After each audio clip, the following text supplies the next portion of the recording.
Ma'am, आप कौन से विभाग में तैनात हैं? अपना नाम भी बता दीजिएगा मुझे, और ये भी ज़रा बताइएगा कि आपके विभाग से कौन से चैलेंजेस जो हैं वो सामने निकल कर आते हैं। थैंक यू शिल्पा जी। मेरा नाम रिद्धि पांडे है और मैं बेसिक शिक्षा विभाग से हूँ।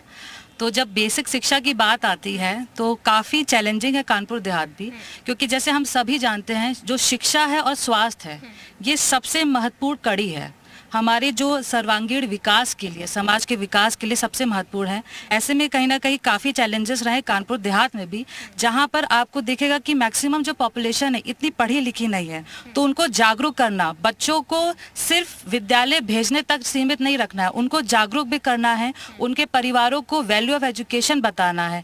तो कहीं ना कहीं एक ये मेरा प्रयास रहा है इस जनपद में।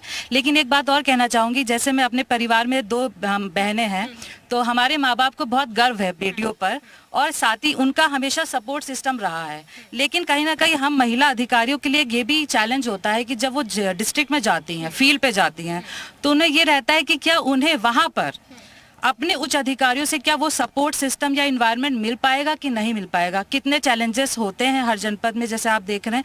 तो कहीं ना कहीं मैं अपनी जो डीएम मैम है उनको इस चीज़ के लिए मतलब बहुत धन्यवाद व्यक्त करती हूँ कि उन्होंने हम सारी महिला अधिकारियों को इतना कंड्यूसिव इन्वायरमेंट दे रखा है जिसमें हम लोग एकदम सक्षम है, कार्य कर रहे हैं लगातार और प्रयासरत हैं कि हम अपने इस जनपद को भी आगे लेकर जाए। धन्यवाद।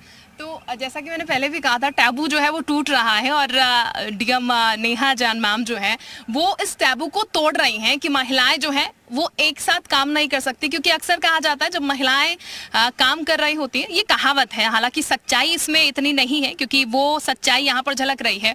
ये सिर्फ एक टैबू है कि जब महिलाएं एक साथ काम करते हैं तो दूसरी महिला को बढ़ने नहीं देती। हालांकि ऐसा कुछ है नहीं, क्योंकि यहाँ पर आप सुन रही हैं बार बार जिस तरीके से डीएम मैम की बात हो रही है, उनका सपोर्ट सिस्टम, उनकी वजह से जैसे लोग काम कर रहे हैं। और जैसा कि मैम ने अभी शो शुरू होने से पहले इंट्रोड्यूस भी कराया, ये दिखाता है कि किस तरीके से अपने जो कर्मचारी हैं, उनके अपने जो जूनियर्स हैं, उनकी कितनी परवाह है यहाँ पर उनको। मैम, हम क्योंकि ये तमाम चीज़ें समझ रहे हैं और इसी को लेकर जब हम बात कर रहे हैं कि फीमेल, जब एक पूरा सपोर्ट चल रहा है फीमेल्स का यहाँ पर, तो ये फीमेल एक पूरा, जब हम ये देख रहे हैं कि तमाम ऑफिसर्स जो हैं फीमेल हैं, उसमें ये कितना इम्पॉर्टेंट है या फिर ये कितना बेहतर माहौल है कि आप महिलाएं ही अपने आसपास पा रहे हैं। क्योंकि बहुत सी ऐसी चीज़ें हो जाती हैं जो कि हम शेयर नहीं कर पाते, लेकिन जब एक फीमेल को आप देखते हैं तो बहुत ईजिली आप वो चीज़ शेयर कर पाते हैं। थैंक यू शिल्पा जी। जैसा कि आपने कहा और जैसा अभी बीएसए मैम ने भी हम लोगों से शेयर किया है, तो एक हमको एक कमांडेंट मिली हुई है महिला अधिकारी के रूप में जो बहुत सक्षम है और हमें बहुत अच्छा इकोसिस्टम देती हैं। उस इकोसिस्टम में काम करना और कंपैरेटिवली अन्य जगह काम करने में डिफरेंस है। यहाँ हम लोग पॉजिटिवली उस काम को कर सकते हैं, अपनी कठिनाइयों को शेयर कर सकते हैं, और कोई भी बात होती है तो हमें पूरा विश्वास है कि हमें हर लेवल पे सपोर्ट मिलेगा। तो हम खुल करके अपनी हर इच्छा को, अपने हर प्रयास को फील्ड पे उतारने के लिए काम करते हैं और लगातार मेहनत करते हैं। बिल्कुल। और मैम, ये मेहनत का ही नतीजा है कि मेहनत करके जो है वो महिलाएं शुरू से मेहनत कर यहाँ पर बढ़ी हैं, अभी भी मेहनत कर रही हैं, क्योंकि जॉब भी मेहनत वाली है। और देश के प्रति जब आपने कुछ करने की ठान ही ली है, जब एक पद पर आप बैठ ही गए हैं, तो फिर जाहिर है उसको बहुत ढंग से, बहुत बेहतर तरीके से चलाना है ताकि देश जो है उसको हम आगे ले जा सके। मैम, आई थिंक आप जूनियर मोस्ट होंगी अगर मैं गलत नहीं हूँ यहाँ पर, तो जैसा कि मुझे देख के लग रहा है आपको। मैम, कौन से विभाग से आप आते हैं और अपने विभाग के बारे में थोड़ा सा जानकारी दीजिएगा। मेरी नई ज्वाइनिंग है और मैं नगर विकास विभाग में एग्जीक्यूटिव ऑफिसर ईओ के रूप में काम कर रही हूँ। और मेरी इस समय मेरे पास दो जगह का चार्ज है। लेकिन जैसा कि डीएम मैम के कहने चाहिए, एक हमको फैमिली मिली हुई है। तो जैसे हम अपनी फैमिली छोड़ कर के आए थे, तो हमें मतलब मेरा तो मतलब वो था कि पापा के साथ थे, अब वो छोड़ के आए, तो यहाँ एक नई फैमिली मिली। मैम एक संरक्षक के रूप में है और वो हमेशा ही एक एज अ मतलब एक वन मैन आर्मी होती है जिसका एक लीडर होता है, मैम उस तरीके से लीड करती है और हम लोग को हमेशा गाइड करती रहती है। आप यकीन नहीं मानेंगी, जब 15 अगस्त था तो बहुत सारी प्रिपरेशंस और वो सब करनी थी। कुछ इश्यूज थे जिसकी वजह से मैं बहुत टेंस थी और मैं सोच नहीं पा रही थी कि कैसे मैम को कांटेक्ट करके वो इशू रिजॉल्व करूं। But somehow I don't know by which magic उन्हें वो चीज़ पता चल गई और उन्होंने वो मैसेज से मुझे वो रिजॉल्व करा दी।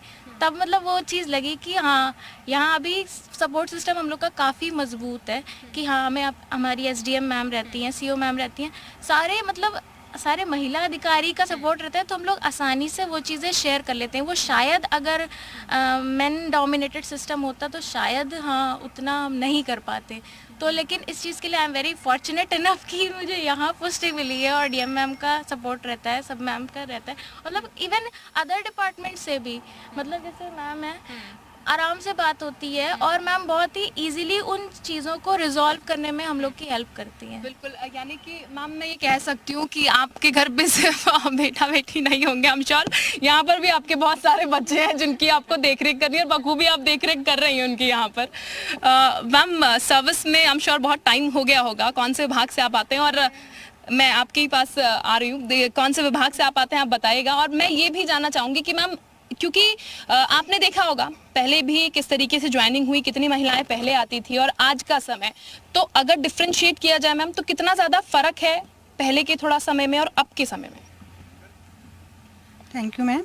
मैं डॉक्टर प्रज्ञा, डिस्ट्रिक्ट सोशल वेलफेयर ऑफिसर हूँ, 99 बैच की अधिकारी हूँ और इस ज़िले से बेहतर मुझे और कहीं माहौल नहीं मिला काम करने का। मैम के नेतृत्व में मैंने एक ज़िले में और भी काम किया, वहाँ भी बहुत अच्छा लगा। हम लोग एक परिवार की तरह कार्य कर रहे हैं यहाँ पे, और कोई भी पारिवारिक समस्या या ऑफिस की भी समस्या होती है तो हम उसको आराम से कह पाते हैं और हमको एक अच्छा माहौल मिलता है। और हम अपने विभाग में समाज के अंतिम पायदान तक खड़े हुए व्यक्ति जो हैं उन तक हमें कल्याणकारी योजनाओं का लाभ पहुँचाना है, तो उसके लिए हम लोग बिल्कुल डिवोशन से काम करते हैं और अपने जो हमारे अधीनस्थ हैं उनके संग हम लोग एक पारिवारिक माहौल में काम करते हैं, क्योंकि हमें कई बार बहुत लेट आवर्स तक काम करना पड़ता है, तो हम लोग उनके साथ बैठ के उनकी सीट पे काम करते हैं और बहुत अच्छा माहौल है। और कोई भी चुनौतियां हमारे सामने इस समय नहीं है, लेकिन जब हमने ज्वाइन किया था तब महिला अधिकारी बहुत कम थी और अब बहुत ज़्यादा संख्या में है। और मेरी अपनी बेटी भी डॉक्टर है और कि मैं उसको बेटे से ज़्यादा समय देती हूँ और उसको आगे बढ़ाने के लिए करती हूँ। Thank you ma'am. और मैम ऐसे ऑफिसर्स चाहिए, ऐसे माता पिता चाहिए जो कि अपनी बिटियाओं को आगे बढ़ाएं और इस देश के लिए उनको ऐसी सर्विस में डालें जो कि सर्व करें और एक बेहतर नाम जो है वो कमा पाए। मैम अब मैं आपके पास आती हूँ। हमने ये देखा है जब पुलिस सर्विस की बात की जाती है तो जॉब इतनी ज़्यादा हेक्टिक हो जाती है कि आप रात को शिफ्ट करके आ रहे हैं, सुबह कोई क्राइम हो गया, सुबह कोई सीन हो गया, आपको तुरंत वहाँ जाना है, फिर आप वापस अगर घर आते हैं जॉब करके तो तुरंत कुछ हो जाता है, फिर आपको जाना पड़ता है। ये हेक्टिक कितना ज़्यादा होता है, क्योंकि मेरे को पता है फिजिकल प्रेशर भी पड़ता है, भाग दौड़ में मेंटल प्रेशर भी पड़ता है, कोप कैसे कर पाते हैं? Thank you ma'am. जैसा आपने बताया अभी कि 24 घंटे की जैसे हमारी ड्यूटी है, तो मैम वो हमें फैमिली सपोर्ट से ही हो पाता है, क्योंकि ये जॉब मैंने तो अपनी इच्छा से ही करी थी, मुझे शौक था। और मैं बता दूं कि मेरे गांव में मेरी फैमिली में पहली मैं ही लेडी हूं जो इस जॉब में आई, क्योंकि घर वालों ने बहुत सपोर्ट किया। क्योंकि गांव में कई लोगों ने कहा फैमिली में कि अरे तुम्हारी बेटी तो कहीं की नहीं रहेंगी, मतलब ना गांव में क्या काम जानती है ना ये शहर का, क्योंकि मेरे फादर आर्मी में थे। मेरी माँ ने, मेरी मदर ने इतना सपोर्ट किया मुझे, पढ़ाया लिखाया, आज मुझे उन्हीं की वजह से मैं यहाँ पे हूँ। तो मैम फैमिली सपोर्ट तो बहुत ज़्यादा है, क्योंकि उनके बिना हम नहीं कर सकते, क्योंकि 24 घंटे की रहती है हमारी ड्यूटी है। आए पता चला खाना खाने बैठे तब तक फ़ोन आ गया, पहुंचना है तो फिर पहुंचना ही है, कुछ भी हो जाए। मैं चूंकि अब कार्यक्रम की समाप्ति की ओर बढ़ रही हूँ, तमाम ऑफिसर्स से हमने बात की, महिलाओं से बात की, क्योंकि उन महिलाओं को भी मैं यहाँ पर नहीं भूल रही, ऑफिसर्स हैं तमाम महिलाएं, लेकिन वो जो महिलाएं जो घरों में बैठी हुई हैं वो भी उतनी ही हकदार हैं तालियों की, जो अपने घरों को संभाल रही हैं और बहुत बखूबी संभाल रही हैं। मैं चाहूँगी उन हाउस वाइफ्स के लिए और अपने लिए भी आप एक बार जोरदार तालियां बजा दीजिए, क्योंकि ये वो महिलाएं हैं जो दोनों, ये एक तरफ महिलाएं हैं जो कि दोनों को बखूबी निभा रही हैं, एक वो महिलाएं उधर बैठी हुई हैं जो कि घर को संभाल रही हैं, जिनके काम को अप्रिशिएट भी कम किया जाता है, अप्रिसिएशन भी कम मिलता है, लेकिन हाँ, हम उन्हें कमतर नहीं आंक रहे हैं, उनका काम भी इतना ही डिफिकल्ट है जो कि वो कर रही हैं। लेकिन हाँ, इस शक्ति कार्यक्रम के जरिए हम ये मैसेज पहुंचाने की कोशिश कर रहे थे कि वुमेन एम्पावरमेंट की जब हम बात कर रहे हैं तो वुमेन जो है एम्पावर हो चुकी है, और उस एम्पावरमेंट की तस्वीर जो है वो कानपुर देहात में नजर आ रही है कुछ इस तरीके से, जो कि बेहद खूबसूरत है। यानी कि आप भविष्य की गणना कर सकते हैं कि भविष्य में किस तरीके से हमारा देश, हमारी कंट्री, हमारा इंडिया जो है वो महिलाओं को लेकर और आगे बढ़ेगा। बहुत शुक्रिया इस कार्यक्रम में आप सभी का जुड़ने के लिए, बहुत बहुत शुक्रिया।